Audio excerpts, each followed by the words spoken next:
hanging out. We're just hanging. All right. Hello, everyone, and welcome to Unleash Your Impact. This is conversations on the music industry, transformation, and impact. And we are back after a brief hiatus. And one of the things I just love about doing this series, doing these episodes, is I get to reconnect with people that I have known forever. Also getting to talk to new people, but so far getting to talk to people that I've known forever and reconnect on what they're doing now and the impact that they're making in the world through the music industry, through their own transformation. And today is absolutely no exception. And I'm happy to welcome Hillary Zuckerberg, who is the Director of Artists Against Hunger and Poverty for WhyHunger. And Hillary, please tell us about yourself, your music industry journey, and how it brought you to what you're doing now. Sure. But first, I want to say thank you for having me. It is awesome and amazing to reconnect. And one of the best things about the music industry is just all these great connections that we all have after so many years. So many. And even if it's been so many years, thanks to, I hate to say it, social media, we get to all keep up with each other. Yep. So it is really nice to be back in touch and for the opportunity just for us to chat and talk about the work and on many levels and all of that. So thank you. Thank you. So yeah, the journey has been long. I think really what it started with was me being a kid who was super into music, and during the 70s and 80s, just such a different time to be into music. No technology, well, except for like a record player. You actually had to go to a record store and yeah, right. And that was, I think, when you talk to people from that sort of era, right? That was like a part of the love of music, which was, we spent a lot of time just hanging out in music stores. I lived next door, basically, in an apartment building, and right there was a record store, a Record World on Long Island. And I was lucky enough to grow up in a family where my parents were really into music and always in the car, and they brought us to the city and we saw, classical and Broadway. And then on Long Island, we went to Westbury Music Fair and Jones Beach and saw all sorts of music as well. I'm also part of the MTV generation. And I think that anyone who says they weren't impacted the first time they turned on the TV and saw someone basically acting out a song is lying. Right. Totally. We all have our own issues with music television, but in those days, it was really about music, and it was super impactful. It was just like, oh my God, they're singing this song. And then the band, I see what the band looks like and all this, stuff. So it started there. I got hooked really hard, just loved going to see live music. That was the thing. I certainly love to listen to it, but I really loved going to see live music, and that thrill and that feeling you feel when the lights feeling the energy go down. Around you, and yeah, just all of it. And slept outside in snow and rain and sleet and any temperatures to get my concert tickets, which is like a badge of honor now. Totally. And it was great. And as a kid, I basically told my parents that I wanted to manage rock bands. Not that I really understood what that meant. I don't think any of us really understood what it meant when we said we wanted to do it until we were doing it. Right. I mean, yes, totally. And also, like, what did we know of managing bands? Spinal Tap. I mean, it was a totally different world. Really, there were I'm sure a small number of programs in the music business, but yeah, it was just different. And now it's like a regular major. I mean, yes, certainly wasn't when I was in school. No, not at all. And most people were just like, what, how do you do that? How do you do that? And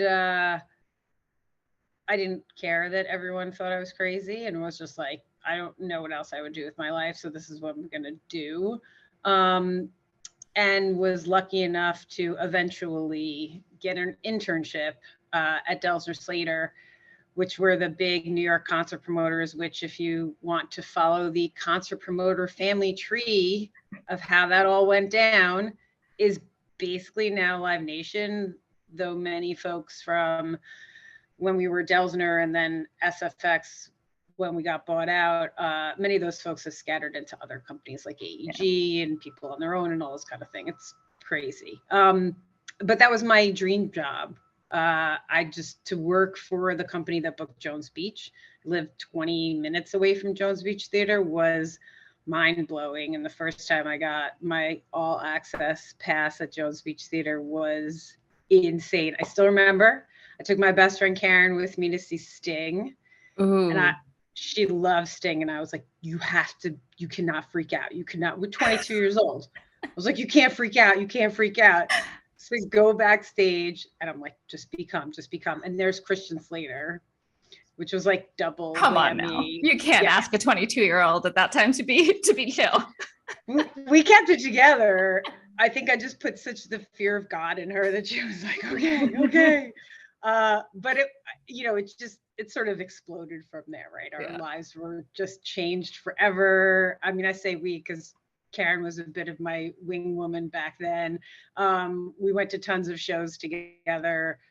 It was incredible, and it was boot camp, and it was like something out of a movie. And I'll sort of do the brief on it because we could talk the stories for hours. But I did move up a bit at Delsner, then SFX, and then more and more independent promoters were being bought out by SFX and turning into this big sort of monopoly. And I just wasn't really sure where my place was in New York and didn't really feel like I was getting my due. And probably at that stage in my life, didn't really know what to do about that.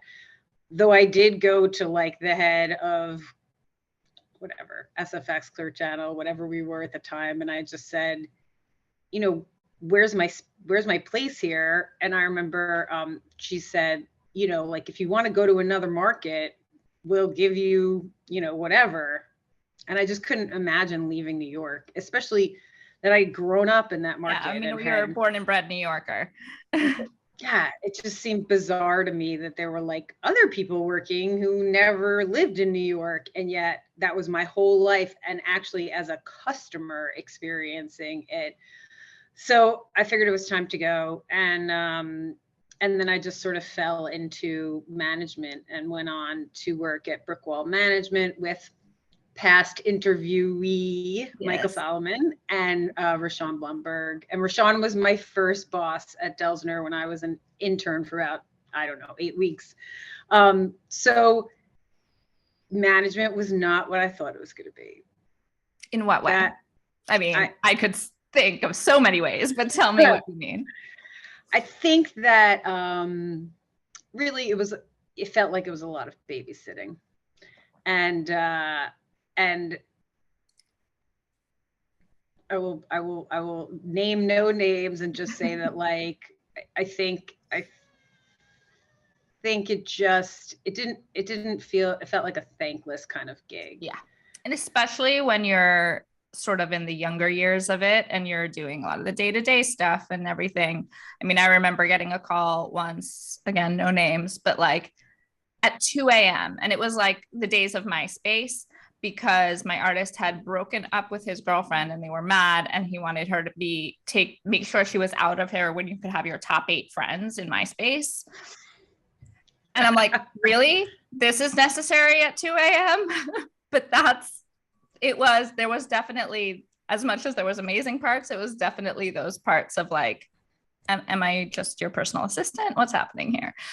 Yeah. And there's no boundaries, right? 2 a.m. I remember 6 a.m. New York time, texts or calls about like, I'm just not getting on a plane to do this thing today.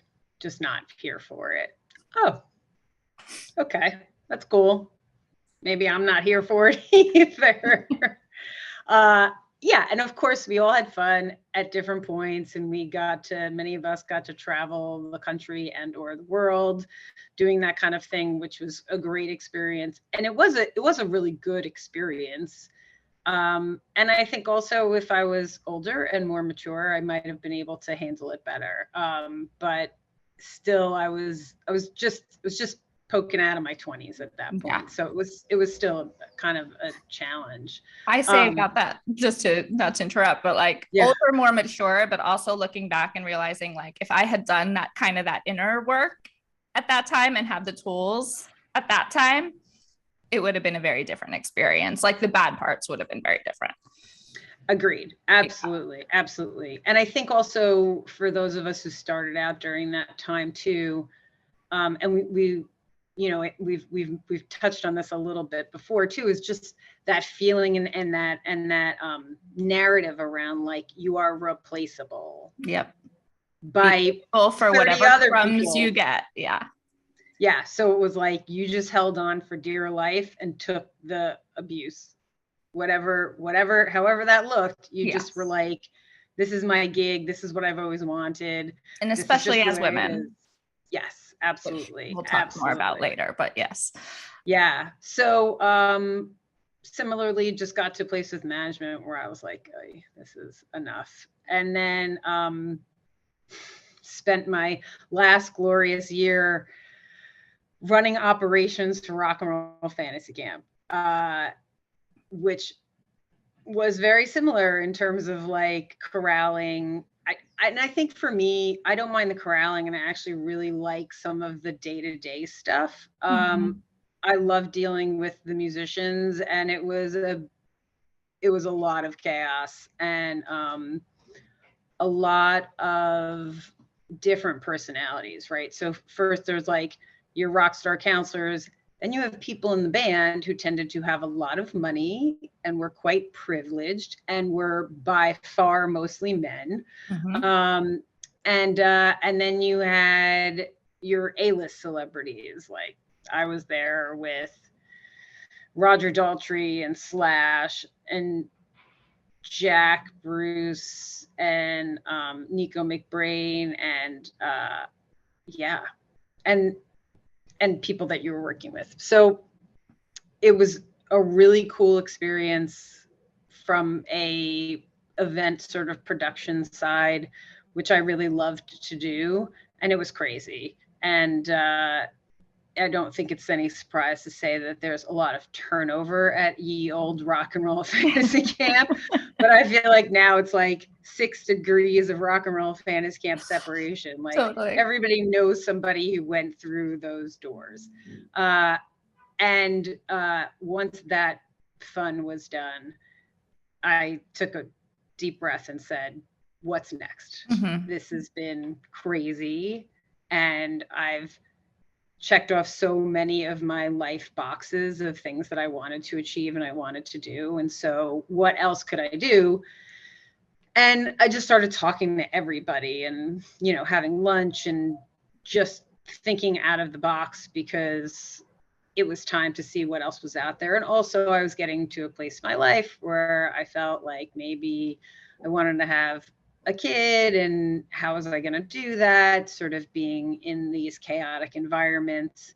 And I was helping out a friend of mine who is an event planner, mostly working with nonprofits. And so that was really fun and not much pressure. So it was a nice sort of break. And I was, you know, working in spaces with nonprofits that I really cared about, and new ones that I didn't even know about, and was learning a lot about how to put on those kind of events and stuff.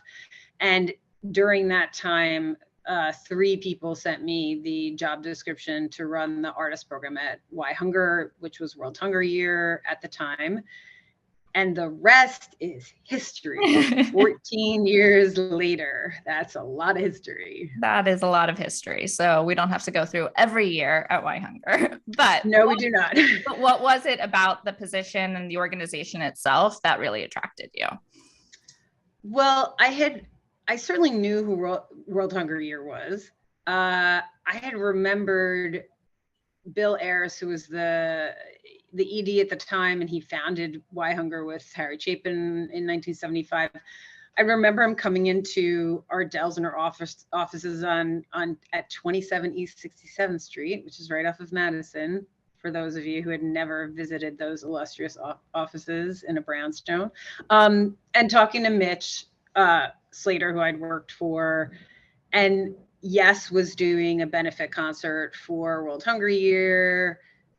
And so I certainly had heard of the organization, and I knew that they had like connections with the Hard Rock, and I had friends who had volunteered for Hungerthon there. And I love that it was founded by a musician whose music I knew. And it just seemed like what a great way to kind of take that experience and use it for the greater good. And to be honest, I thought, no brainer.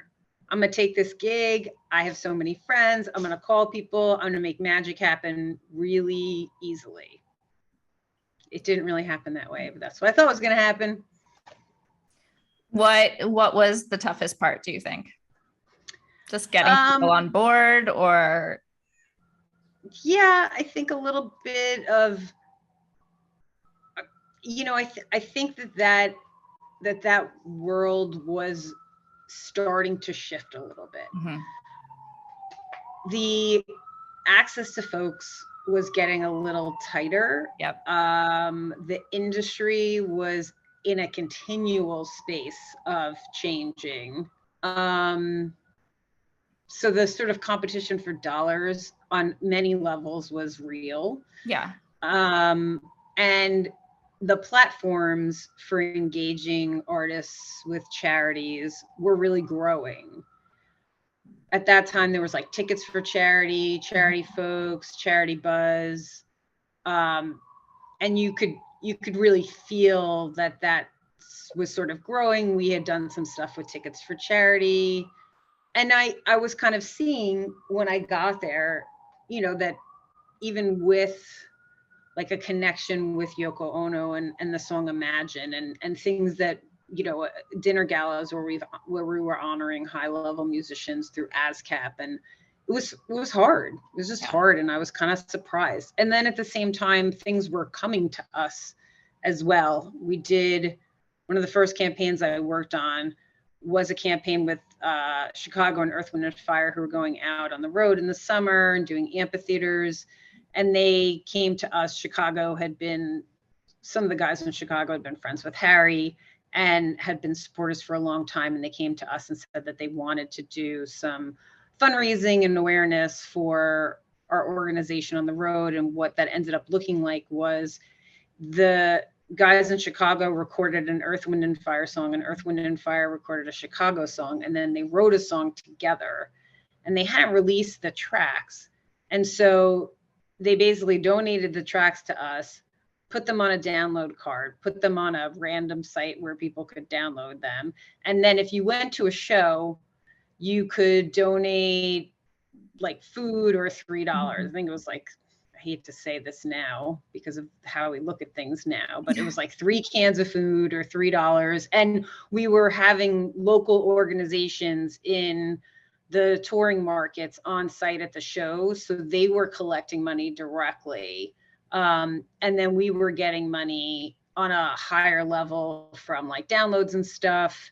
And it was really successful. And I remember working with someone it was AEG's tour, and working with someone over there, and they were saying it was great because those artists come every summer to these markets. They don't really get a lot of press, but there was a local story in every market. And so they got more press and they sold more tickets and all this stuff. So it was a great first experience. Also, those were really kind people.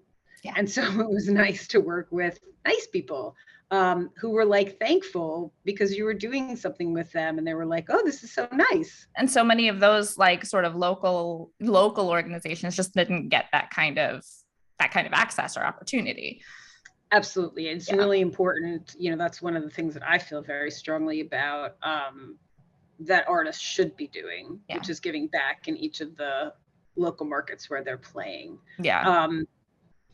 So that was one of the ones that really hooked me because I was like, this is so cool. And I think that really speaks also to more of the grassroots nature of WhyHunger and how just the organization as a whole operates. Can you talk a little bit about that in terms of how you partner with different local organizations? Sure. So I think the historic sort of thought process around ending hunger has been kind of this let's feed people model. So one of the myths that I want to break is that basically there's no lack of food in this world. There is actually enough food in this world to feed everybody. The biggest issue that people have is access. Do they have money to drive a car to get their food? Do they live in a food desert? Or is the government preventing them from getting food? I mean, across the world, the reasons why people don't have access to food is very varied. And also it tends to have something to do with, you know, sort of some of the isms like racism, sexism, also has to do with money. Mm-hmm. Do you have the money?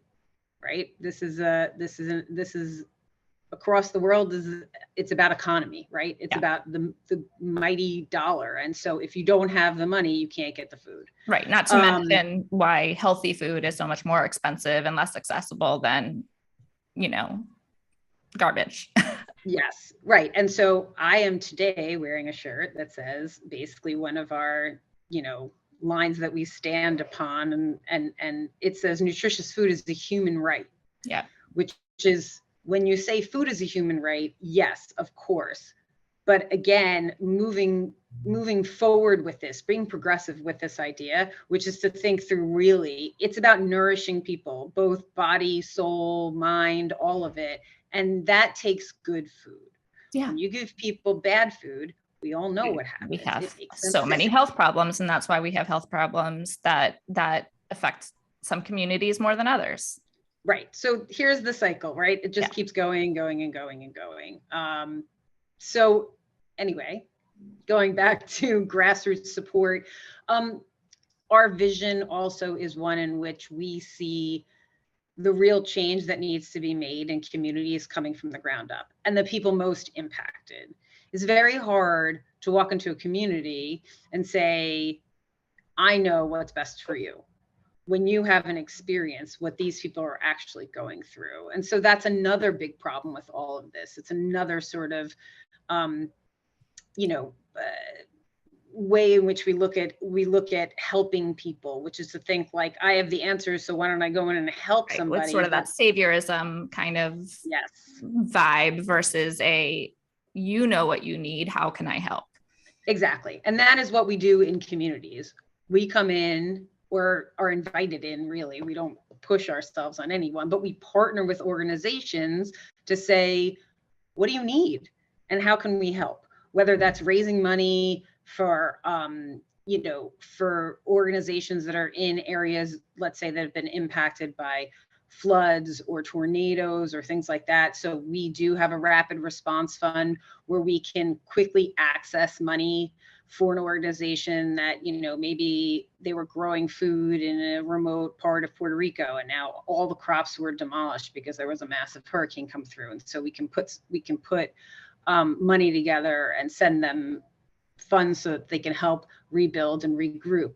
And that sort of runs the gamut in terms of like being able to really respond quickly. And we really do believe that that's such a key way to help neighborhoods and communities, both in the US, but also overseas a lot, where you're talking about communities that, you know, may be indigenous and may not have the, their community may not look like New York City, shall we say, right? They're not, and that's how they want it to be. You know, they're self-sufficient communities. And so when they get decimated by something like a hurricane or a flood, they really need support right away. We do also we work with food banks and food pantries.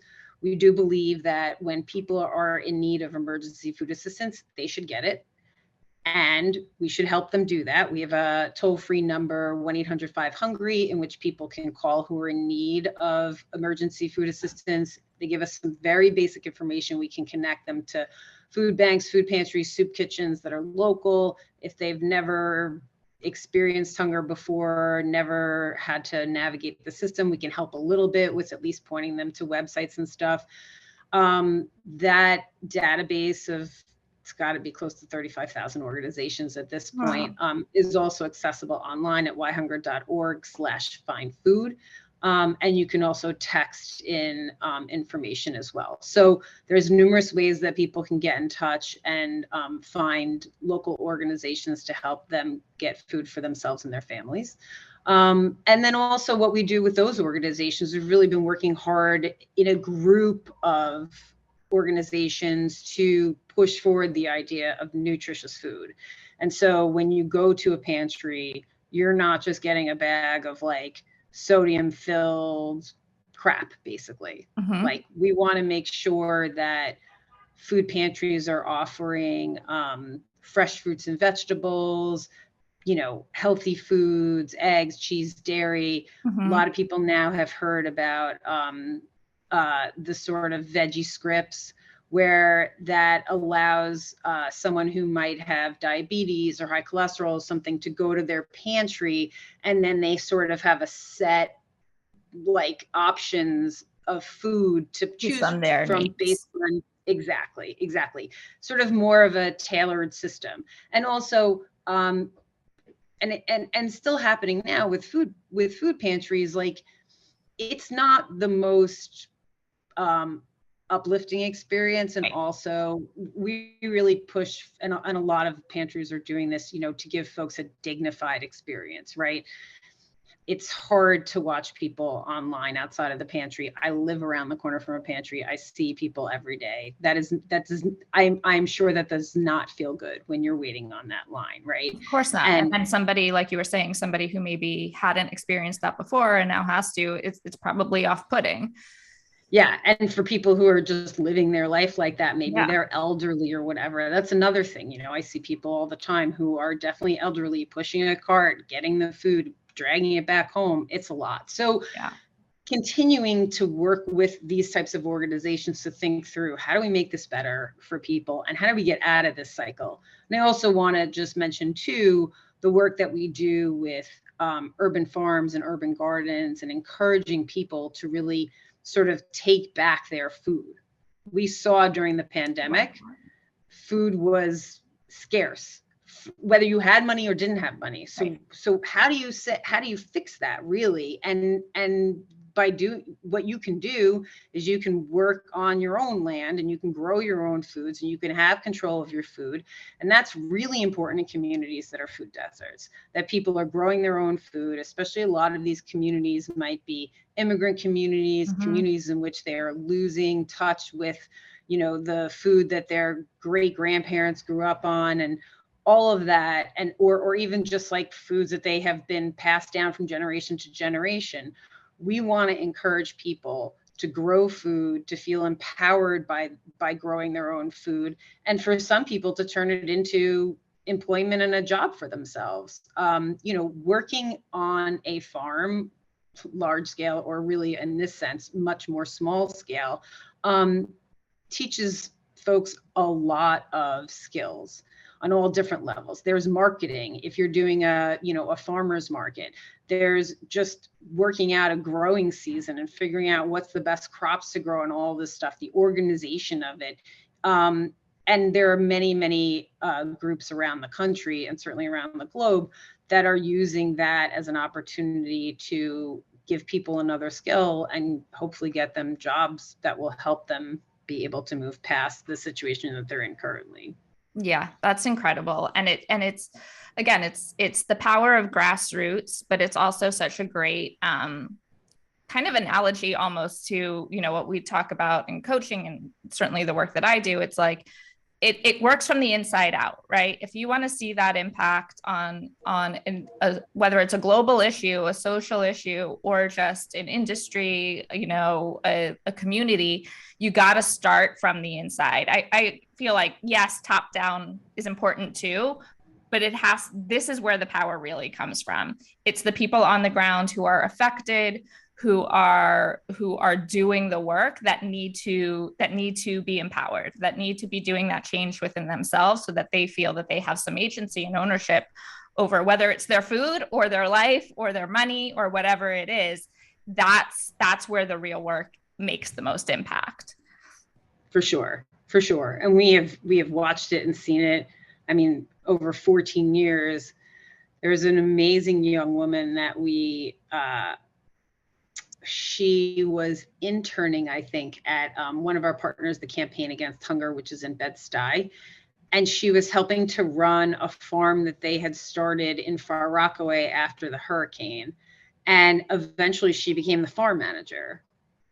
And she was going to college and she was the farm manager. And it is incredible to see, like, that farm in particular is just, it's gorgeous. It's right by the water, it's right by the ocean. It's a beautiful area.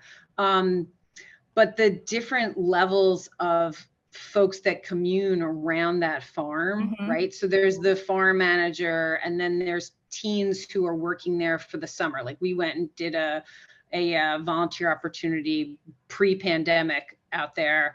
And so we met the kids that were working on the farm for the summer, and they were getting paid, and they were helping with the farmers market. And then you had a few people who were actually employed full-time helping to run the farm. They had chickens there, so they had fresh eggs all the time. And then in the middle of the day, they brought these daycare kids over, and they got to pick some food and have lunch there and be around the food. And it's really having an impact. Yeah.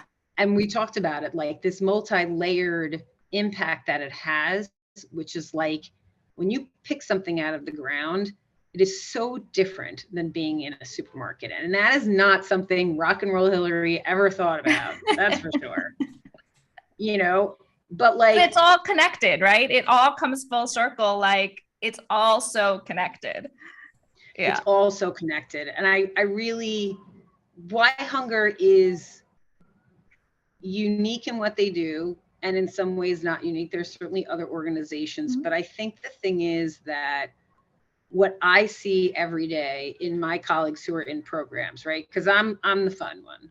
I get to deal with the musicians and whatever, but it's like what I get to see in my colleagues and the work that they're doing, the change that they're making in communities by really listening and hearing what people need, which is a skill that this world does not have. But it's a skill we can all learn, right? Yes, right. And they're changing lives. They are helping to change people's lives just by giving support in a way that it's needed. And I mean, that is the lesson for all of us, right? When we engage with each other, we interact with each other, we need to help where someone needs the help, not in the way that we think they need the help. Exactly. And that changes things. That is how we make impact. That's how we change. Yeah. That's how we change the world. And it's how we start in our local communities, whether it's the music industry, whether it's your community, your city, your town, whatever it is, you start that. And that's how global change actually happens. Yes. But you have to start with the inside. So tell me a little bit, just even your own journey. We started to talk a little bit about how, the burnout that happens in the music industry, which is all too familiar of a story. But how, had we had some more maturity and tools that could have helped going through that, and how has that, doing that work? I know you've talked a lot about just working with a therapist, but doing that inner work, how that has helped with the perspective that you have now and with your ability to continue doing what you do now. Yeah. I think now I have a child and she's 11, and she's a pandemic child, and these kids have been through a lot. And I see what we didn't have, right? Mm-hmm. We all think about how we had, and there is some real truth to this, right? These really awesome upbringings where we had so much freedom. We went outside when we got up, and then we didn't come home till the sun went down, and no one sort of worried about us. And we had no cell phones of someone checking in or tracking our location. Right. No, we just went out, we took our bikes, we rode all over, we had life experience without anyone sort of hovering over us and telling us all the time, are you doing this? Are you doing that? When are you coming home? We just went and did, right? And our parents had trust in us, I guess, or they just didn't even really think about it. I don't know. And I also think that there was some real support and guidance missing in some of that as well, right? Maybe we were left of our own, you know, like left on our own, maybe a little too much. And I think emotionally, that's where it was a challenge, right? And so, yeah, you know, many years of therapy, and even with many years of therapy, just sometimes it takes time. It just takes time. And I look at myself at 22, and I put up with a lot. Yeah. It was a rough ride. Yeah. My guys were crazy. It was, you know, the epitome of rock and roll chaos. People were yelling all the time. If I went to the bathroom, I got screamed at. I had some tough stuff happen over those years. People saying inappropriate things, both sexually and just from a like mean standpoint. Totally mean. And just like, I think there was so much ego that like came from generally insecurity. I mean, that's where it comes from, right? But like this need to, oh, you're the low woman on the totem pole, like they had to assert their power over you. They had to show you you're nobody, you know? And it was a lot of times, especially, you know, with women, but it was sexual in nature, or just very like, you know, this is your role here. I mean, I got that all the time. Being taken on meetings where I was like, first got excited, like, oh yay, like I'm getting some respect here. And then realizing it's like, oh no, they you know, they just want a girl to like talk to this guy, you know, and like different things like that. But then really just putting you in your place. And I think that in your place, right? I think that there's so much has changed for the better in the industry, but there's still so much of that is rooted in the kind of like systemic culture that I think there's, this is true for everybody, but I've seen it just for myself and so many of my female colleagues that have gotten to that point of burnout because there was so much abuse and really like coming to their own now, but reckoning with a lot of that trauma. Like we talked a little bit about that. Like there were so many things that I just thought were normal that like, until I really started to dig deeper, I was like, wow, there's like trauma here.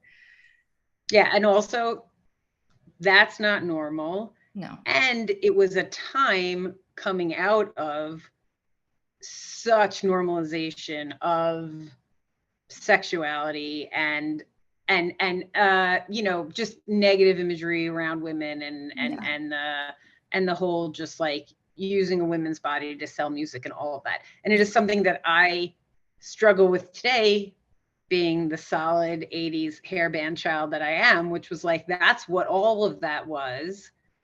And it's really hard to like sort of separate from it because it was so fun and exciting. Exactly. And as a teenager, it was really exciting because that's what's happening to you, right? Yeah. You're coming into your own sexuality and everything, but like, that's what you were looking at as like the roadmap for it.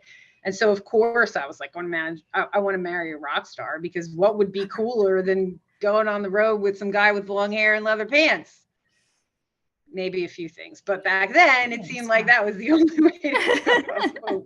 And so, yeah, it was the norm. And even, you know, as I like moved up in the business, I mean, aside from whatever went on in my office, which, you know, I would laugh about, right? It was like, it was funny. And oh yeah, I mean, sure, we had our moments crying in the bathroom, but for the most part, it was fun and we laughed about it and we were like, this is just normal, right? Like this is just the way it is. And, you know, we would make jokes about it and laugh about it. And it's not even until years later, looking back, they're like, whoa, that's not normal.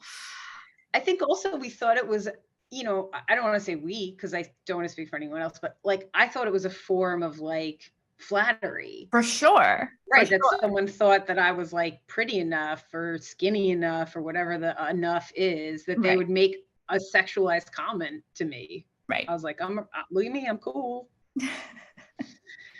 So I think that does sort of like go back to this idea that like we just didn't have the tools. Yeah. Right. And figuring out that your self-worth wasn't actually in what someone else thought of you.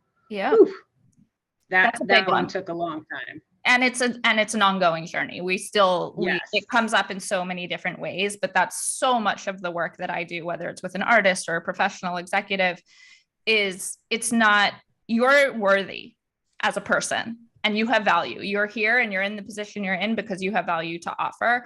And the whole thing that we were sort of socialized in this industry to believe is like, you are replaceable, be happy with what you have. It doesn't matter.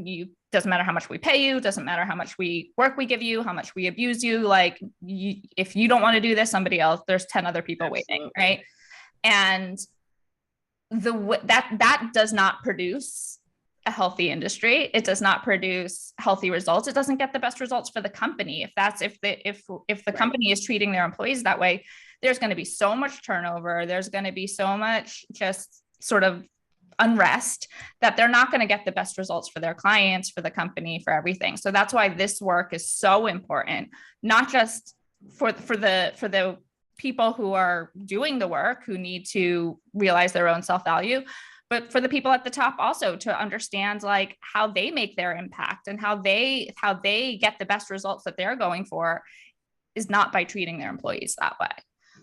Yes, correct. And also industry like that is it is the total opposite of what we're talking about in terms of a bottom-up approach, right? For sure. It is a massive top-down approach, and people at the top wield their power oftentimes in a egotistically driven way and not in a collaborative way. Right. And yes, we all know companies that have shifted and changed. WhyHunger has become a much more collaborative organization, not taking away power from like an ED or someone like that, but just including more people in the decisions, whether that's a whole staff or the directors or whatever. But just the idea that the more voices that can be in this, of course, we don't have 300 employees, right? So I do understand that when you have a massive company, there are challenges with having everyone at the table all the time. Even when you're in a company with 20 people, it's hard to have everybody at the table all the time. But if you have good communication and you have trust across the board, then it's easy enough for people who might not be the ED or a senior director to be able to go to someone else who is maybe in, I don't even want to say more powerful position, but just, I don't know, a little higher up in the organization, easier for them to be able to approach that person and say like, I have this idea or whatever. It's all about the environment that you nurture. And so all those people, I was going to say guys, but I changed it to people, all those people that are at the top in these industries have so much power to make the shift. They really do.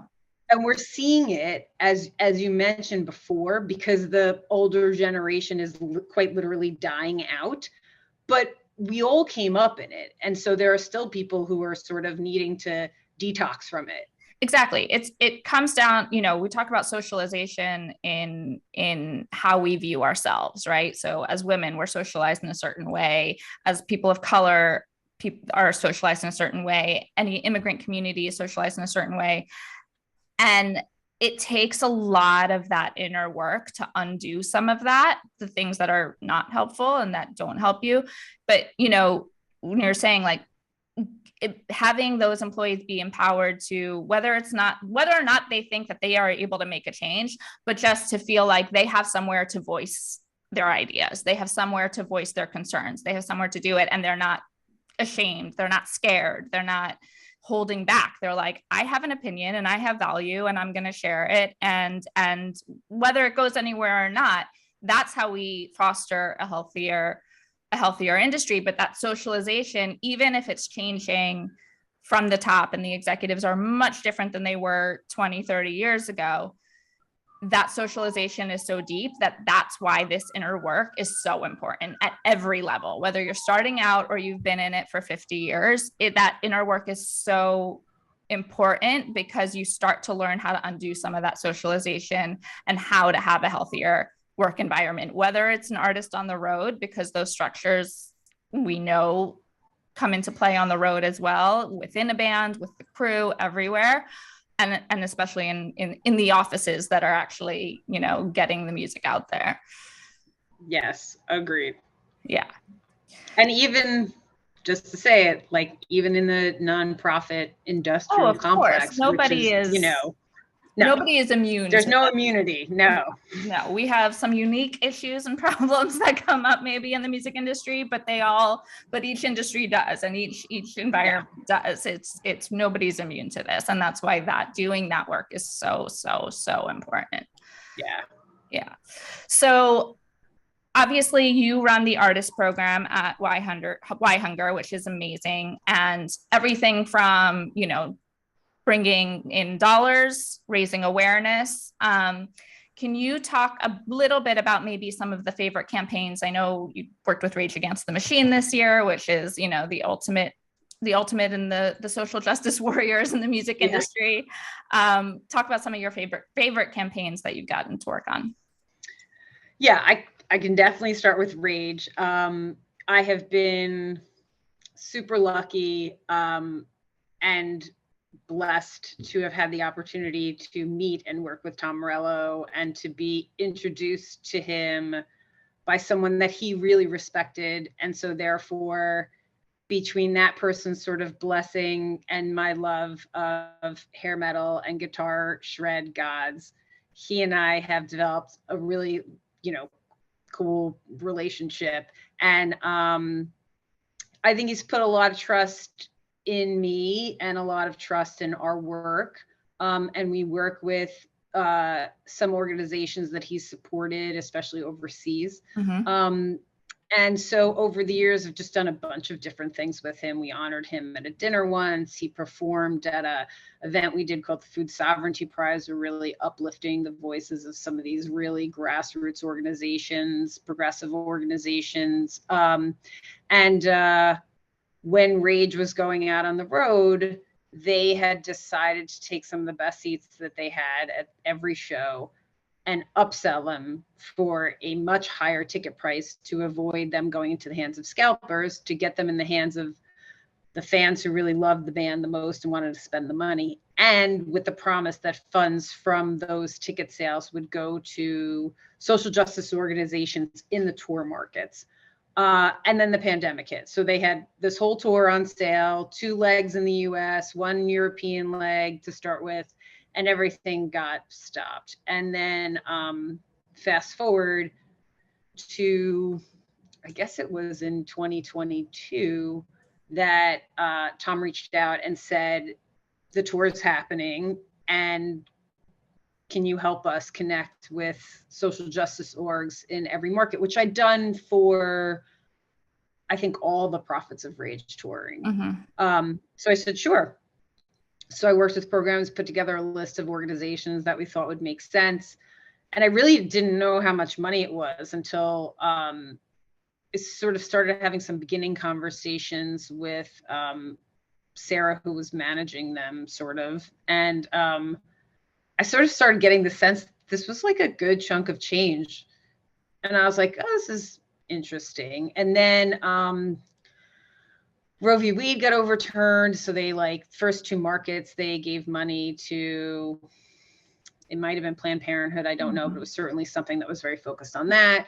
And then also there were certain markets where they wanted to, you know, Zach had an organization. And so basically the Roe v. Wade money went to 2 markets. And then on the rest of the US tour, everything but festivals, either we got 100% of that money or we split it with another org. And then what we did was had all the breakdowns in every market, and we're able to then say, okay, there's this group in Buffalo, there's this group in New York City.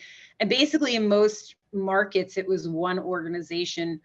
But in New York, when we found out that we were getting like close to $1 million from that show, we were like, we really would like to have 2 organizations to give this money to, because we were giving them a high percentage because that's what we do. And in the end, we took in $1.3 million. Wow. And sent back out close to 80% of that from money. one show.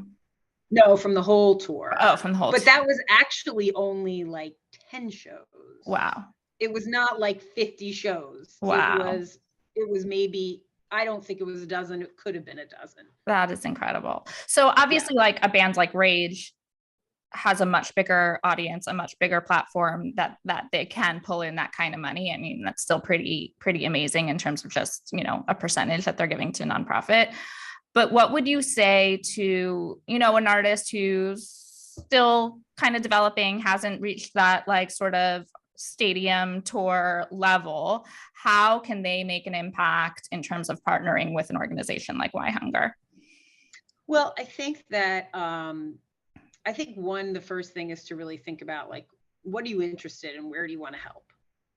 And then really what we've been talking about, which is like, what is the need? Yes. And so for WhyHunger, the sort of duality of fundraising and awareness building I do want to say, whether you're a smaller artist or a bigger artist, right? There's always a way that you can sort of give back. And I also understand that when you're an up and coming artist, it is hard on the fundraising angle because you need all the money that you're trying to just get by and you know, make a living yourself. Yes. Right. So I do get that, but it's like anytime someone has an audience and is out there talking about our work, or, you know, putting some statistics up, or, you know, promoting the Hungerthon campaign and telling people to donate for, you know, a nutritious food is a human right t-shirt or whatever it is, that is helping. Yes. Like, and also nonprofits tend to be stretched super thin.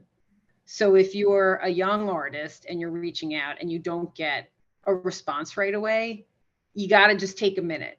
You know, and like give people a breath, because there in most nonprofits, there isn't a lot of capacity, and that's just what it is. I mean, and we don't even have time to get into the whole concept of like why that is that way. But a lot of it is, as you know, as well as I know, which is that there are these standards that nonprofit are supposed to meet in terms of the percentage of how much of a dollar actually goes to programmatic work. And that doesn't really mean people getting paid. So it's crazy. That's another session for us. But you know, dollars and cents make the difference. And even with the like our pantry partners and stuff, yes, they need food. But here's the thing: when you give $1 to a pantry, they have all sorts of ways through wholesale and food banks and partnering with local farmers who we want to support, right? Of getting that food at a much lower cost. They're going to make more of that dollar than you could by, big time. And really what I want to tell people too, is if you are wanting to donate food somewhere, go on to that food pantry's website and see what they need, right? Going back to what do they need? Because now many of them will say, we need whole wheat pasta, whole grain pasta, you know, low sodium cans of beans, and the you know, just dropping off the 5 cans of high sodium crap that's in the stuff closet that you don't want. No way. That's like the worst thing you can do. Really. So I know I just veered way off, but there's it's all good. I think at the end of the day, we're saying, you know, every little bit matters. Like, it doesn't matter where you're at, you have the ability to make an impact, but it has to come from that authentic place of you wanting to serve in a way that's going to really make an impact and help who and meet the needs of whatever it is. So if hunger is your thing, like WhyHunger is an amazing organization and will give you lots of opportunity, but you also, especially as a if you're a smaller artist or anybody, you don't even have to be an artist who wants to help, you have to kind of have the tools to make that change. You can't rely on like, I'm here, tell me what to do. Yes. Yeah, exactly. And I think that there are, like, if you want to volunteer at your local food pantry, you can go to our Find Food website and you can look up your zip code and you can find places that need volunteers. And then you can reach out to them, because that's in your backyard, and say, I'm a musician, I want to help. I found your name on, you know, WhyHunger's website. Like, what could I do to help? I love it. It's that easy. So much good stuff. And I don't want to keep us for too much longer than an hour here, but we can have, and I'm sure we will have more of these conversations because there is so much more to dig into here. But I loved how everything just, from your story to WhyHunger's story and just the analogy of like, just it's all about doing that work. It's the grassroots. It's doing the work from the inside out, from the bottom up, that really makes the biggest change and the biggest lasting sustainable change. So for people who want to get involved in WhyHunger, can you tell us how to find you, how to find more information? I mean, you told us a little bit, but if they wanted to reach out, is there a way to do that? Yes. So whyhunger.org, WHYhunger.org. You can go onto the website. There is chock full of information on there. There's a whole artist section on there with that showcases, we so many campaigns that we've worked on. You can see all the different folks that have been involved, and not even everyone's up there, but there's just a really great array of like campaigns that we've done, how artists have been involved, all that kind of stuff. If anyone wants to reach out to me, you can reach out directly at Hillary, HILLARY at whyhunger.org. I am definitely spread thin, but I will get back to you. And, especially if there's any industry kind of people or companies out there that are interested in partnering, that would be a great way to get in touch. Yeah. And I want to say that, like, I just want to reiterate that what I think really makes us different in terms of on the music industry side is this opportunity to have direct impact in the markets where you're playing. And I think that's a low end on the totem pole of what you can do to help. So it's like, if you're playing arenas, if you're playing theaters, if you're playing stadiums, and you want to have direct impact, we can help you do that in a really authentic way. And we can give you an authentic experience if you want to see the work yourself. We've done it with a lot of folks. So yeah, please reach out. Awesome. And I'll put all of those links in the notes under the video. And to get in touch with me, I'll put those links here. If you're interested in having an impact in a bigger way than you even thought was possible, that all comes from recognizing your own value, recognizing your own worth, and really doing that work to make a difference and put yourself out there in an authentic way. So get in touch here and we can talk about one-on-one coaching and how that may help you reach your goals and make your bigger impact. Thank you, Hillary, so much. This was so much fun catching up, reconnecting, and just having these amazing conversations. I am just so impressed with the work you're doing, and we will definitely continue this conversation. Absolutely. Thank you. Thanks.